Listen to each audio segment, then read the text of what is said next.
Okay, so we just finished week 5, and I don't know, maybe it's just me, but I feel like the weeks are like damn near getting better and better. This week was amazing. We got a ton of shootouts and close games, and without further ado, let's just get right into the recap. Big Kirko wakes up dripping like this. Well.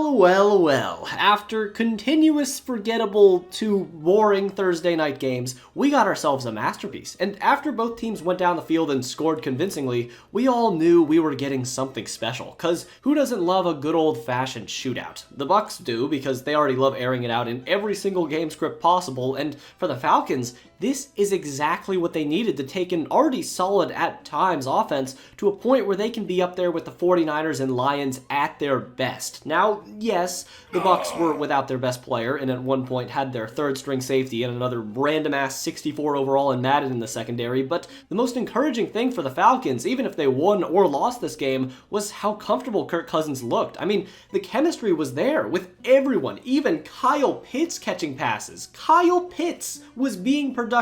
But, Tampa, what the fuck was that? You goddamn nincompoops did it again. You ruined another perfect Baker Mayfield performance. This is just fucking Texans Bucks Part 2. Now, once again, ball go far in big numbers satisfied my monkey brain pretty well, but the Bucks had no business losing this game. After Darnell Mooney had that drop, it felt like the momentum was zapped from the stadium, and then the field goal was blocked, and Falcons fans across the globe sat back in their chairs and tried to calm the Vietnam flashbacks until Bucky Irving, Bucky, the promised youngling to revive the Bucks run game from the mud and grime, fumbled the ball. And you can argue that the fumble didn't matter in the end because the Falcons just threw a pick right after that, but I don't know, man. I really felt like all of the momentum in the world was on the Bucs side, and after the fumble, the door completely opened, and one holding call later, and the captain had another chance. Every fucking week with this Falcons team, their games come down to the wire, and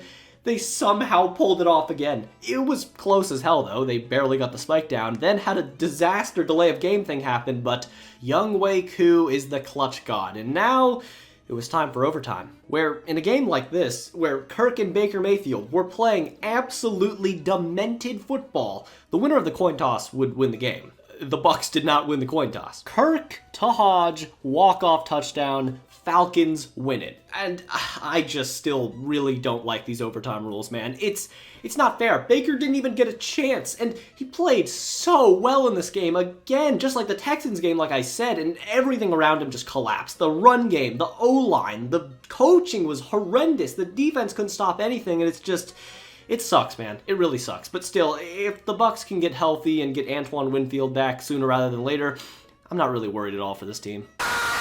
London football is back, and that means my fat ass had to get up at 6:28 a.m. to watch this ginger fuck try and shove a d*** in his own ass while a decrepit, senile old man tries not to die in the field. And maybe it's just because I've only been watching football since like 2010, but through all my years of watching sports, like even through watching old-ass Tom Brady and Peyton Manning, I've never been more concerned that a quarterback is just going to snap his leg in half every time he gets pressured more than Aaron Rodgers right now. He just looks so frail out there. Like if Vita Vea fell on him, there might just be a pile of organs left on the field as his remains. And yeah, and sure enough, A-Rod got hurt, so I guess we'll see if he'll ever walk again. But to focus more on the game, it was a disaster. Not even remotely worth waking up for in the slightest. Sadly, Sam Darnold just didn't play very well, and the second Aaron Jones left, the offense lost a huge dimension to their versatility, but the shocking thing for me with Aaron Rodgers so far, honestly, in just these last 2 weeks, has been how confused he's looked by defensive schemes. I mean, Vance Joseph demolished Rodgers with constant blitzing in week 4, and then this week, Brian Flores just did the same thing, but in even more brutal fashion. I was fully expecting that Broncos game to be a fluke, but it just might not be. Rodgers was sacked 3 times in this game and got baited into 3 picks, and me personally, I just realized, this Jets team just isn't built for the playoffs. This roster just isn't going to be able to take down the best of the best. Now, With that being said, the Darnold played so poorly in this game that if he didn't make that tackle to save the touchdown or had any of his other horrid throws picked off, the Jets probably do win this game. Hell, they even had a chance at the end before Gilmore got his revenge after Garrett Wilson cooked him on that double move, but that's still my point exactly. It takes a good team to play like shit and for the Jets to get lucky in order to beat a contender. And it's just, this team just doesn't have enough firepower. But we already know that. And we also know the coaching is abysmal, but you know, that's not going to change until January probably. So, I mean, Jets fans, you have no choice but to just pray that Devontae comes and saves the offense and, I guess, the defense too somehow, because right now this team just ain't it. But before we continue, I've partnered with Geology for the sponsored video, and if you're struggling with a skincare routine, or if you just don't have one, then Geology has got you covered. Because if you're not aware, Geology is a 36-time award-winning skincare company that is here to assist your every skincare need. And once you fill out this simple quiz you'll find in the description that only takes 60 seconds, you'll have your personalized skincare routine already made for you that helps fight off acne, reduce oiliness, prevents wrinkles, or anything that you're struggling with, and will deliver that routine straight to your doorsteps. And me personally, I've been using Geology for a little while now, and I've been very satisfied with everything that I've been provided, and have especially been a fan of this eye cream that's really made a difference under my eyes. So if you want to develop a simple skincare routine with little effort on your side, then go to the link in the description to use code Tubfrog70 or scan the QR code right here to use code Tubfrog70 for 70% off of Geology's award-winning skincare trial set. So once again, that is code Tubfrog70 for 70% off, and thanks again to Geology for partnering with me, and with that, let's get back to the video. Dirty baby, won't you meet me? I hate you all. This game was an absolute abomination. I mean, you want to talk about a fucking waste of a performance. A waste of your two best players playing two perfect games. This is fucking it. Look no goddamn further, man. I cannot believe what I saw. The Bengals have no defense. None. It's just a... It's a shame. It really is. The coaching and defense is letting this Bengals offense down time and time again. Joseph threw for 400 yards and 5 touchdowns. And they lost. They lost the game. Now, how they lost, you may ask? Well, even I'm not sure. I watched the whole game, and the highlights multiple times, but it's crazy the loops they managed to jump through to find a way to snatch defeat from the creamy jaws of sweet, sweet victory. But for most of the game, the Bengals and Ravens were actually throwing haymakers back and forth. Derrick Henry was somehow taken out of the game script, which, I guess the Bengals defense did that okay, but Lamar was keeping pace with one of the best games of Joe Burrow's life, and the Ravens were never too far behind in Cincy's rearview mirror, but the Bengals just couldn't stop anything. So when Lamar got the ball back late in the game, had already made magic time and time again, it just seemed so obvious that this game was about to be... Henry back in. Uh-oh, fumbled it. Loose. Oh, it's picked up by Pratt. Baltimore is fumbled. Lamar, no! Oh, that is so cruel, man. So cruel. Lamar was playing out of his mind, but one simple pass? They're running it 3 times? You're taking the ball out of Nine's hands? Joseph was standing in the backfield, bricked up, cock in hand, ready to keep his foot on the gas, and you run HB dive 3 times in a row. Fuck you, Zach Taylor. Why? Alright, whatever. I guess you got confidence in Money Mac, maybe, for 50 plus, just like it's that. It's a free kick in your mind? I don't understand, but alright, whatever. Let's have Evan just kick this home and we can... Nope, he missed it. Why are you like this?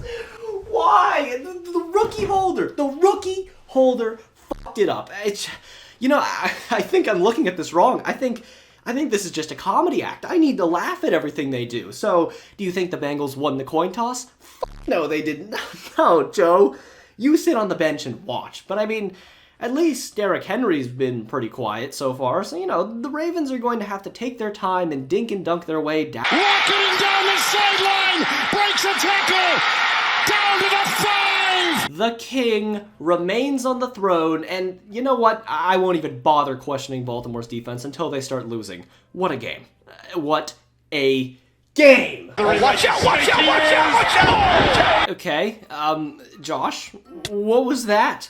Do I need to be worried about Buffalo's big, strong man in the backfield? That was just terrible. The man is fumbling his MVP bag in a Russell Wilson-esque way. This is not good. Against the best teams when everyone's watching, he's just shat himself this year. No Khalil Shakir is rough, but CJ didn't have Nico Collins, who's like better in every way. But even with Joshua playing some truly terrible football, this game just honestly didn't have that potential heavyweight AFC championship feel that I thought it could have. But I don't know, maybe injuries are to blame for a lot of that, but CJ Stroud also started off this game with a flamethrower in his pocket, but fizzled out more and more as the game went on. I mean, I'll say it again, but Stroud has been missing throws. Yes, he still makes an amazing play at least every drive, but he cost his team at least a few drives in this game. But meanwhile, things were looking so bleak for Buffalo that when Trubisky came in for a play, it looked like that might actually be their best chance at a comeback. But unfortunately, no titties were kissed on Sunday, and why go through the whole concussion protocol thing if you can just pop a smelling salt and get right back in there, am I right? And Allen rallied the Bills back and almost stole the game, but the clock management from both sides was, I don't understand. I simply cannot comprehend what just happened. What the fuck are you doing, Buffalo? Really? The 3 incompletions from the 4-yard line? Are you trying to lose? I don't understand. Because this game ended in just a wild way, which is really a shame because I think overtime could have been fun, but nope. Josh Allen decided that he didn't even want to risk hearing the words overtime coin toss again and wanted to lose the game here and now, which after a punt return happened and the Texans got another walk-off field goal, it happened. And the Texans won yet another very unconvincing game in my eyes. So, you know, yeah, I'm just as confused as you are. I don't understand who's even good anymore either. It cannot be denied any longer. Joe Flacco is actually just good. It's not even a meme anymore. The man just stuffs the stat sheet wherever he goes. He's an absolute relic of a lost era, but goddamn, it's my favorite era. And it just warms my testicles to see that geezer put those youngins in his place time and time again, and it just so happens to be that the only reason Flacco has the opportunity he has is because the entire Colts team has fallen victim to the relentless onslaught of the undead scourge. Pound for pound, there is no team that has lost more valuable starters than the Colts probably, and this already suffering team is now on life support. They don't have anything resembling a defense anymore, and the offense is being carried by, yes, the best quarterback in football, let's get that clear, but if this team is winning anything this year, it's because of AR-15. Now, for the Jaguars' sake though, I mean, winning football games is good, I think. I don't know. This was basically just target practice for Trevor Lawrence with how bad the Colts are right now. But the Jaguars stars showed out. T-Law, Brian Thomas, Bigsby, who's good now, I guess, and Trayvon Walker all had phenomenal games. And they managed to save Doug Peterson's job for yet another week, because this game easily could have gone off the rails. Gabe Davis finished with one of the worst plays I've ever seen with an OPI fumble and then went to go throw hands with Trevor. So if that was how the game kept going, Doug would have been sacrificed in the pool of depression for sure. Luckily for Dougie though, it didn't happen, and he keeps his job for another week, and you know, I guess the Jaguars get a moral victory because at the same time, it is unacceptable that this team just allowed Joe Flacco to go for like 400 yards and 3 touchdowns. It cannot happen.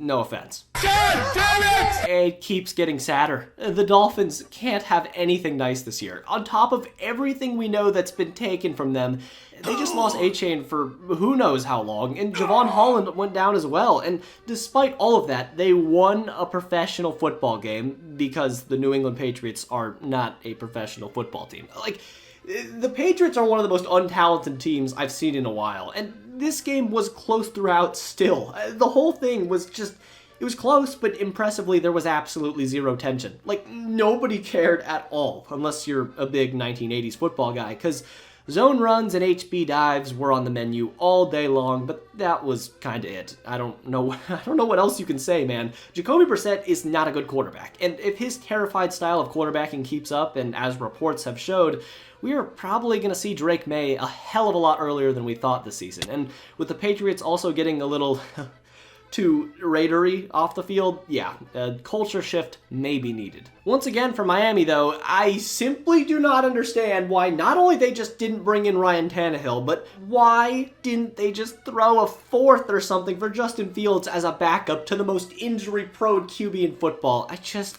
don't get it. But in the end, Jacoby probably will keep his job for at least one more week, coming just a few plays away from actually pulling off the dub. But for the tank, the Patriots were the team that truly got the win, as they got one step closer to the Tank Bowl trophy. So, great work, boys. Keep it up. You can't keep getting away with it! Holy fucking shit, this Browns team just is the worst offense in the entire league, bar none. We are getting also dangerously close to this being one of the worst offenses in the last decade. I mean, nobody's buying every single press conference where Kevin Stefanski just jumps on the grenade time and time again, right? I mean, I've said it before, but I just find it hard to believe that behind closed doors, Deshaun Watson is well-liked as a person. There's just no way. And that's not even adding on how terribly he's been playing, because this man is the worst starting quarterback in football. Advanced analytics hate him. The basic stat sheet hates him. Browns fans hate him. And it's just a whirlwind of negativity. And nobody could have seen this coming, right? I mean, the guy's just a saint, right? And nobody at all. Yeah, it turns out bringing in an accused rapist isn't great for the culture of a business. At this point, the best move the Browns can make as a football team might be to just pay Deshaun's lawyer to get him in jail so they can void his contract. Is getting grim. And eventually, in a week or two, I'm expecting the Crab Man to come in and at least make this team a little bit more fun, but who knows? Stefanski turned Flacco elite again, so maybe he can turn back the clock on Jameis, and meanwhile, yeah, Jayden Daniels is still good. And somehow, this Commanders defense is playing well enough to buy the offense opportunities to just bury teams. And the Browns literally did nothing all game long, and especially in the first half, because they had like 40 yards and didn't convert on a single third down. So I'm not even sure they count as a football team right now, because, I mean, who would ever be in a close game with Cleveland, am I right? Yeah, this is unfortunate, but definitely expected. Instead of this being a football game, this was just a funeral and a celebration at the same time. While Bryce Young sat on the bench, Caleb Williams and DJ Moore had breakout games as the Bears just flexed their younglings and picks all over the Panthers and just blew the fucking doors off of them too. This wasn't nice, man. Sometimes the scripts just write themselves. Of course the Panthers got destroyed. It had to happen. There's nothing else that needs to be said. It's just, this was an annihilation physically and mentally. I'm so sorry, Panthers fans. I really feel bad. We've quit. The team's quit. We have nothing left. The locker room, I don't even want to know what the locker room is like. This was supposed to be the leading reason for why Antonio Pierce got the job. That we were going to play hard, hit hard, be intimidating, and just play for one another. But my fucking God, man. If I had a $20 bill for every time we missed a tackle, I would be a millionaire. This was a disgrace. Jack Jones is ass. Jacorian Bennett, ass. Nate Hobbs, disappointing. It's just, Max Crosby's the only guy who cares, and he's beyond injured. We allowed, like, one completion to wide receivers in the first half. And there was a moment in this game, right before Gardner Minshew threw the worst pass I've ever seen in my life, where I was like, okay, we're probably going to blow out the Broncos. This is going to be cool. And then, like, a few seconds later, I was just like, oh, we're getting blown out. No questions asked. It was another average experience in watching a Raiders game, is what I'm trying to say. At least we're getting back to our roots, I guess. We blew a 10-point lead to the fucking Broncos and gave up 34 unanswered points to Bo Nix. This team's bad, man. But I don't know. We're coming closer to Cam Ward, so that's fun. I'm this close to a rant, man. I am this close. But you know what? I'll save that for this weekend, because on Saturday I got a nice fun video coming out on the Josh McDaniels era. It was a great time. I really had fun with it, so, you know, get ready for that, I guess. Let's restart that. What the hell, Seattle? I start believing in you for 1 week and you lose to the Giants without their best offensive weapon. Now, yes, credit to the Giants. Golf clap for sure. I feel like they probably played at least the best 3 quarters. They might play all year, even with their injuries, but the Seahawks just need to be better. This is an inexcusable loss. The defense got shredded by a bunch of backups and made Daniel Jones look borderline great while also making the Giants O-line look like the Eagles from last year. Seattle could not block at all. And this was a week after they at least did an acceptable job against Seattle, but Sexy Dexy and company just laid waste to Geno. 7 sacks is just not acceptable. And the defense might have been worse. Like I said, Daniel Jones looked good, but it could have been even better for the Giants. They had 420 yards. The New York Giants did, without Malik Neighbors. But if there weren't drops all over the place, New York could have easily sealed this game, but they let Geno come back into this one, and the Seahawks even had a chance to steal the win, but whatever, a field goal is fine. Yeah, it got blocked. God damn it, Seattle. With the 49ers losing, this was your chance to take the NFC West by a chokehold, and instead, you blew it. And if you lose on Thursday, that might just cost you a home playoff game in January. So, I mean, I still believe all the pieces are there, but damn, dude. For a defensive head coach, this defense has been just getting run through the past 2 weeks. Fix it, please. If I'm really being honest, we really need you. It happened again. The 49ers just blew it again to another terrible divisional rival. The fucking Cardinals? Are you serious? How do you keep doing this? This game looked completely over in like 9 different points in the first half. The Cardinals weren't even playing that bad as a team, but they were just making mistake after mistake. McBride dropped a huge touchdown. Marv was invisible again, and so many more drops. And once the field goal was blocked for the touchdown, I thought there was no way this wasn't going to be like last week, where Jordan Mason was going to get his signature 30 carries a Shanahan running back gets, and they'd go home with the dub. But it didn't happen this time, because the 49ers managed to fuck themselves on every single drive in the second half. It seemed like by game's end, they turned it over every time they touched the ball in the second half. Just when it looked like they were going to pull away, turnover. And when the 49ers had a good drive going to ice it, Jordan Mason fumbled it right back to the Cardinals, and the whole game flipped upside down. Now, this wouldn't have even been a doomsday scenario for the Niners. But they didn't have a kicker. Jake Moody got pancaked trying to make a tackle and got carted off the field.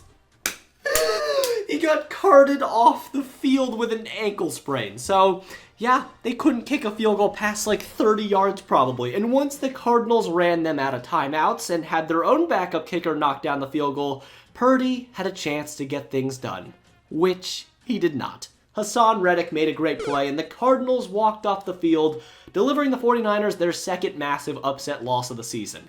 Yikes. The Broncos have a better record than the Niners. Oh, Jim, this could seal the deal from inside the red zone. Well, damn. A win is a win, I guess. I mean, this was definitely not a game the Packers should be proud of. And it just seemed like so many teams this week that are just on the cusp of being elite won games or lost closely while failing to make statement wins. The Texans, Seahawks, and Packers all could have taken that next leap up the power rankings, but they just didn't. And you already know what's up with the Rams injury-wise, but they do fight semi-hard. However, it just shouldn't have mattered. Yes, the Packers have some injuries, but they're dealing with a small scab compared to what the Rams are going through. So for this game to come down to Matthew Stafford getting a game-winning drive opportunity is truly terrifying. Packers fans should be on their knees thanking the Lord for Xavier McKinney, because they might only have 1 win if he wasn't on the team this season. It's pretty much a guarantee he alone is going to buy the Packers 2 free drives a game, and in this one, that was the difference. I don't know, man. Maybe I'm being too harsh on the Packers still, but I expected more. I don't know what else to say. The pass game looked really bad against a vulnerable Rams defense, and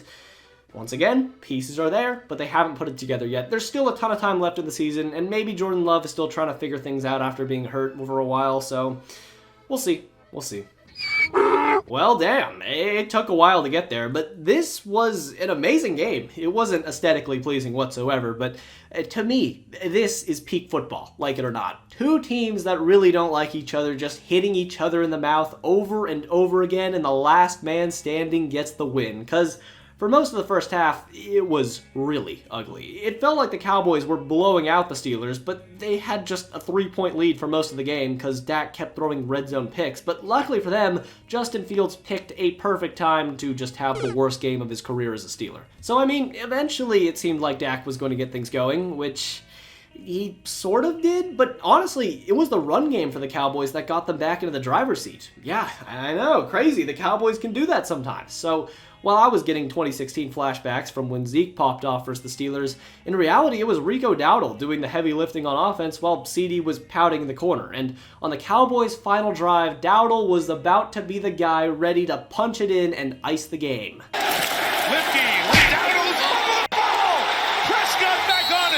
Or not. Oh my god, what in the Palamalu was that? How did he even time that remotely close? If Dak jumps on that about a half second later, I mean, we're talking about one of the greatest plays of the year. And if the Steelers defense can hold on for one play, just one play. Prescott. Throws crossing. It's caught for the touchdown. It's Tolbert. Damn. The play might be buried by history now, but that was pretty cool. And maybe Jalen Tolbert is emerging as a solid second option for the Cowboys, but I wasn't super convinced by both teams still. I mean, this is 2 weeks in a row where the Cowboys win, but nobody really cares. And as for the Steelers, they didn't look great, but now Justin Fields is not playing that well anymore, and Russ should be healthy next week, so they have a very, very tough decision. But, you know, maybe Mike Tomlin will be trusted to make the right choice, and perhaps the chef will take his place in the Steelers offense next week. Corvette, hop in a motherfucking jet like that. Well, that was underwhelming. I mean, the Saints looked like they could hang in the beginning of this game, but as it just went on more and more, it was looking more like it was going to be a vintage Chiefs performance. It was so weird to see Travis Kelce, Patrick Mahomes, and Kareem Hunt all playing amazing on offense and carrying the team. It felt wrong. I don't know what else to say. And also adding on to that was Derek Carr in a Saints uniform playing in Arrowhead. So everything was off for me. But all Derek Carr games in Arrowhead basically kind of ended the same way, as Carr and the Saints ended up losing pretty convincingly. But, you know, there were moments where the Saints had their chances. They had opportunities, but they just aren't good enough / aren't healthy enough to take advantage right now. And eventually Carr went out of the game and it was just over after the Kelce handoff to Worthy. So, I mean, I don't know. I guess I keep doubting this Chiefs team, but no matter how many injuries take out their most talented players, they just keep going. And, I mean, you can't really deny it any longer. I think the Kansas City Chiefs are still the best team in the NFL until proven otherwise. But before we end the video, it's time for the Tubfrog Discord Awards, where I turn to you, the people, to see what you thought were the best and worst plays and players from Week 5. And without further ado, let's get into it, because I asked what you thought was the best play from Week 5, and I put 10 options, because there were a lot of crazy plays, but I mean, Lamar Jackson's stiff arm of Sam Hubbard and throwing a touchdown to Isaiah Likely on the same play was disgusting, and this poll wasn't even close, despite all the crazy plays, like I said.